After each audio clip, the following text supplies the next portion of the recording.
Você já decidiu que quer investir em fundos imobiliários, mas você não sabe em qual? Então, para começar o seu processo de escolha, você tem que saber quais são os fundos disponíveis hoje. E para isso tem um site muito maneiro chamado de Funds Explorer, que é um site gratuito onde você consegue ver os fundos listados na Bolsa de Valores, assim como ver todas as características individuais de cada um desses fundos, indicadores, métricas e tudo que você precisa saber para analisar se esse fundo é bom para você ou não. É um site muito da hora, tu vai se amarrar. Link na descrição. O primeiro indicador que você precisa conhecer é a taxa de vacância. Isso é basicamente o quanto do potencial total de aluguel dos imóveis desse fundo está deixando de ser utilizado. Por exemplo, se um fundo tem 1.000 metros quadrados, ele tem uma sala de 100 metros quadrados sem inquilino, quer dizer que ele tem uma taxa de vacância de 10%, que é 100 metros quadrados da sala sem inquilino sobre 1.000 metros quadrados total de área bruta locável do fundo. A área bruta locável é basicamente o quanto de espaço o fundo tem disponível para ser alugado.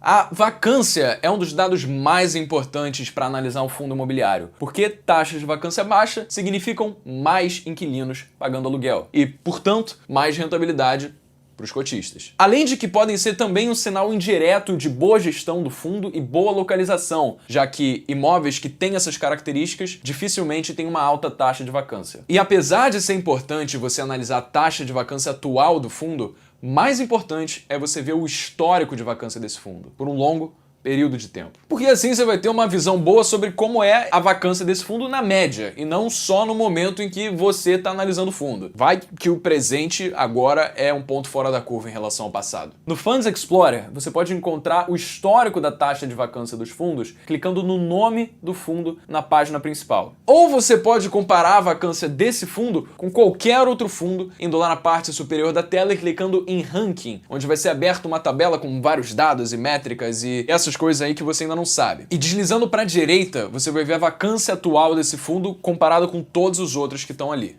O segundo indicador para você analisar é o Dividend Yield. Puta merda, começou a falar inglês. Também é tranquilo. Dividend Yield é a relação percentual entre o que você investe e o que você recebe de rendimento. Então, por exemplo, se nesse mês a cota do fundo está valendo R$100 e nesse mês ainda ele pagou para o cotista R$1 por cota, quer dizer que o Dividend Yield nesse mês foi de 1 sobre 100, 1%.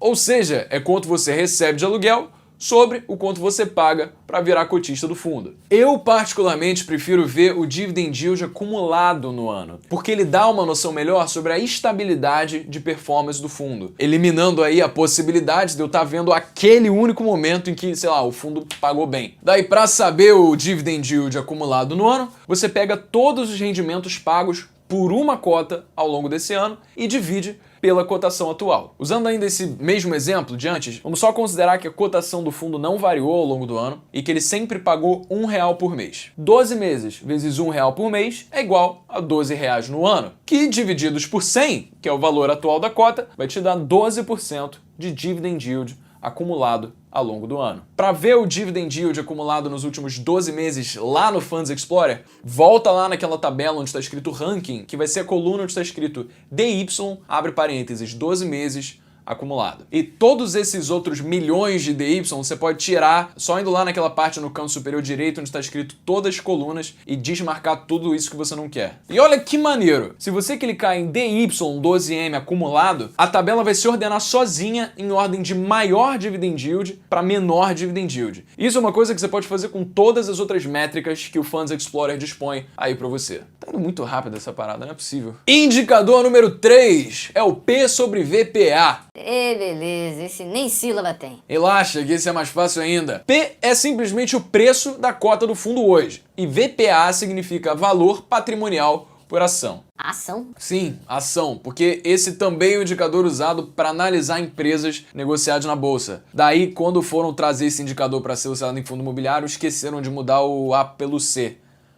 Mentira, não faço a menor ideia porque é VPA em vez de VPC. Mas vamos lá. O P sobre VPA representa o quão mais caro ou mais barato está sendo negociadas as cotas desse fundo na bolsa em relação a quanto foi avaliado o patrimônio físico desse fundo. Como assim? Tem o valor do patrimônio do fundo precificado pelo mercado, que é você pegar o preço das cotas vezes a quantidade de cotas que foram emitidas, e tem o valor do patrimônio avaliado, que é por quanto dinheiro o gestor do fundo conseguiria vender os imóveis desse fundo fora da bolsa, os imóveis físicos mesmo. Bom, então P é fácil, a gente já tem. Agora o VPA vai ser o valor patrimonial avaliado sobre a quantidade de cotas que esse fundo emitiu. E isso também está no Funds Explorer. É só você clicar no nome do fundo para te levar as informações individuais do fundo e um pouquinho mais embaixo vai estar escrito informações básicas, que é onde você vai ver lá a quantidade de cotas emitidas. Então, por exemplo, imagina um fundo que a cota está sendo negociada a R$120. Esse mesmo fundo tem um valor patrimonial avaliado em R$75 milhões. Ou seja, todos os imóveis somados desse fundo vão valer R$75 milhões. E esse fundo emitiu até hoje 500 mil cotas. Daí, para achar o VPA, a gente pega o valor patrimonial que foi avaliado e divide pelo número de cotas emitidas. Nesse exemplo, vai ser R$75 milhões sobre 500 mil cotas. Isso vai ser igual a R$150 por cota. Ou seja, irmão, esse fundo tá barato, porque como uma cota deveria valer R$150, mas na bolsa ela tá sendo negociada a 120, quer dizer que se você comprar esse fundo, você vai estar comprando a cota dele com desconto. Daí, para ver de cara se tem desconto ou não, a gente calcula o P sobre o VPA, que nesse exemplo é pegar os R$120, que é o valor que a cota está sendo negociada na bolsa, e dividir de R$150, que é o quanto uma cota foi avaliada para valer. Isso vai dar 0,8. Um P sobre VPA menor do que 1, como é o caso desse exemplo, representa uma subvalorização das cotas em relação ao quanto elas foram avaliadas. Já um V sobre VPA maior do que 1 representa uma supervalorização das cotas em relação a quanto elas foram avaliadas. Mas para você não precisar ficar fazendo esse monte de conta, porque eu sei que você achou que fosse difícil, o Funds Explorer já dá o P sobre VPA direto pra gente lá naquela tabela do ranking. E agora, uma coisa muito importante.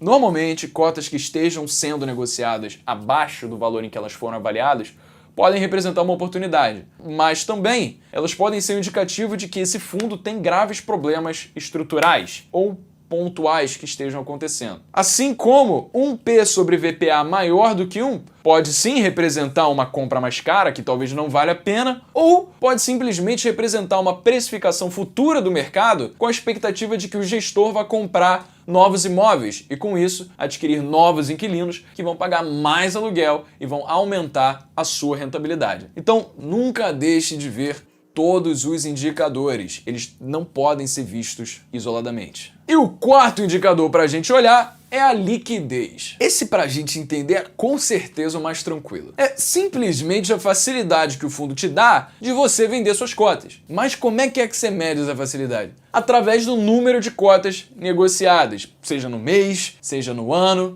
tanto faz. Quanto mais gente tiver negociando as cotas de um fundo, mais fácil é para você se desfazer delas. Voltando lá na tabela do Funds Explorer, você pode ver uma coluna onde está escrito volume, que é justamente a quantidade de cotas que são negociadas em cada fundo. O nosso quinto indicador é a diversificação do fundo. Basicamente, quantos ativos imobiliários esse fundo tem. Quanto mais imóveis um fundo tem, mais diversificado ele é e menores os riscos de inadimplência e de possíveis problemas regionais que possam vir a prejudicar a atratividade do fundo. Lá no Funds Explorer você vai ver esse indicador lá na última coluna da tabela onde está escrito quantidade de ativos. O sexto critério que a gente tem muito que se atentar é a localização. Imóveis bem localizados tendem a ter uma alta procura e, com isso, baixas taxas de vacância. Mas como avaliar se o imóvel está bem localizado ou não? Primeiro, você precisa saber se aquele imóvel está em um lugar que é pertinente ao seu segmento de atuação. Ou seja, se naquele lugar existe demanda pelos serviços que ele oferece. Caso você não tenha acesso fácil a esses locais, o que pode acontecer caso você esteja investindo em fundo de outro estado, vai lá no Google Maps e usa aquele bonequinho amarelo, tá ligado? Que você pega, bota na rua e você tem a visão do entorno. Daí você usa isso, ou então você afasta o mapa para ver se tem transporte público, se é um lugar de fácil acesso, e se o próprio imóvel do fundo que você tá vendo ali parece ser maneiro, parece ser bem cuidado. Clicando no nome do fundo em qualquer lugar do Funds Explorer, seja você estando na página principal, seja na tabela de rankings, você vai ser levado para a página das características individuais daquele fundo. E você, deslizando a tela para baixo, vai ver um mapa que você pode usar justamente esses recursos do bonequinho amarelo e tal, e ver tudo isso que você precisa. Sétimo critério para a nossa análise é a renda recorrente. O fundo paga valores consistentes que não variam muito ao longo do tempo, ou eles dão aquelas quedas do nada, assim, de vez em quando. Volta lá no Funds Explorer, eu tô cansado de falar o nome desse site hoje, nem tá patrocinando o canal, mano.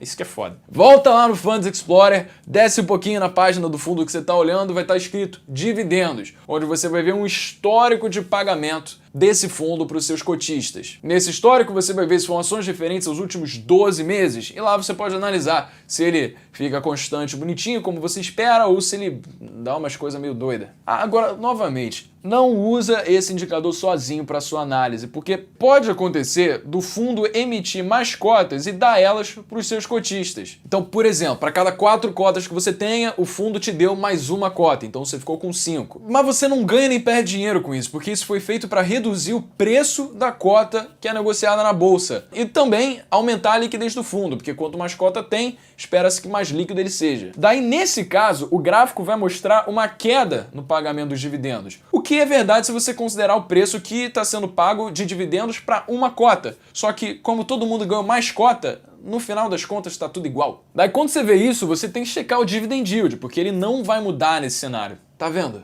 Mano, nunca deixe de analisar todos esses indicadores para você ter certeza de que está fazendo a decisão certa. Oitavo aspecto para se observar é a relação com os investidores. A divulgação de relatórios gerenciais é feita de forma consistente? Eles são claros, eles são objetivos? O gestor avisa aos cotistas sobre o que tem acontecido nos seus imóveis e o que ele tem feito a respeito? Se tudo isso é feito, é um grande sinal de uma boa gestão. Lá no Funds Explorer...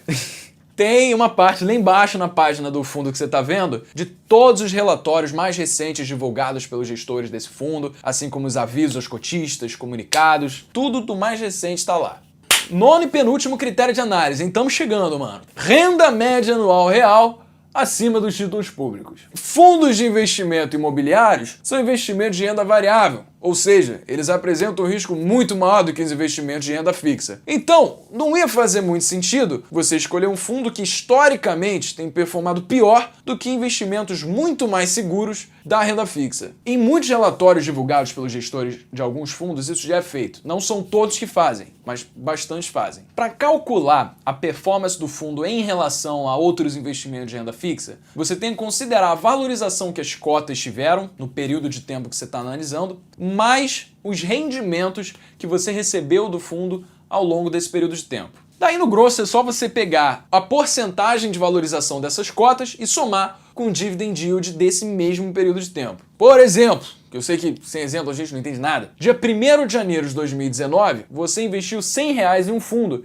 que te paga todo mês R$1. Depois de 12 meses, a gente sabe que o dividend yield desse fundo no ano vai ter sido de 12%. Aí no dia 1º de janeiro de 2020, você viu que a cota tinha se valorizado em 10%, ou seja, passou a valer R$110. Aí você soma os 12% do dividend yield com os 10% da valorização da cota, o que te dá um rendimento real de 22%. Essa conta tá perfeita se você sempre retirar o dinheiro que o fundo tá te pagando e usar ele para consumo, despesas pessoais. Agora, se você usar esses rendimentos para comprar novas cotas desse fundo, a sua rentabilidade vai ser ainda maior por causa do efeito dos juros compostos. Última métrica para analisar e você conseguir sair daqui escolhendo todos os melhores fundos da Bolsa de Valores para adicionar à sua carteira: performance em relação ao IFIX. IFIX é um índice que contém a média ponderada de 83 fundos imobiliários negociados na bolsa. Os pesos que cada um desses fundos tem está principalmente relacionado ao seu patrimônio e à sua liquidez. E você vai querer escolher um fundo que esteja performando melhor que a média, certo? E esse dado você pode encontrar facilmente lá no Funds Explorer, na aba de cotações, dentro da página do fundo imobiliário que você está analisando. Esse gráfico que está aparecendo aí é do fundo em questão. Agora, para você adicionar o IFIX nesse mesmo gráfico, você vai no mais, que está circulado, e escreve IFIX. Depois é só você clicar e pronto! Tá os dois gráficos no mesmo lugar aí para você ver qual que está sendo melhor. Chegou a hora, como prometido, as 10 recomendações de fundos imobiliários para você analisar e investir, porque aqui a nossa palavra conta. Quem vai dar essa recomendação vai ser a XP Investimentos, que divulga a sua carteira de fundos imobiliários, que é essa que vai aparecer na tela agora.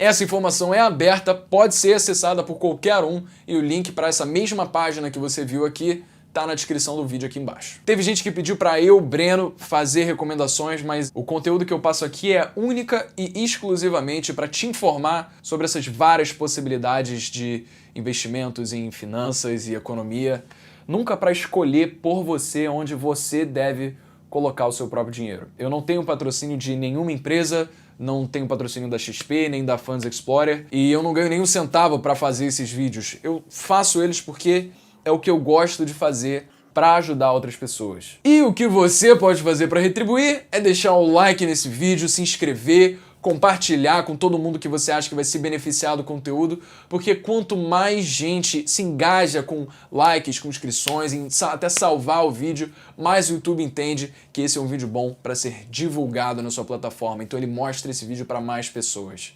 Bom, espero que esse vídeo tenha te ajudado. Fiquei muito feliz em ter batido os 50 likes da meta do outro vídeo de fundos imobiliários tão rápido. Então simbora. Meu nome é Breno Perruz, esse é o Jovens de Negócios.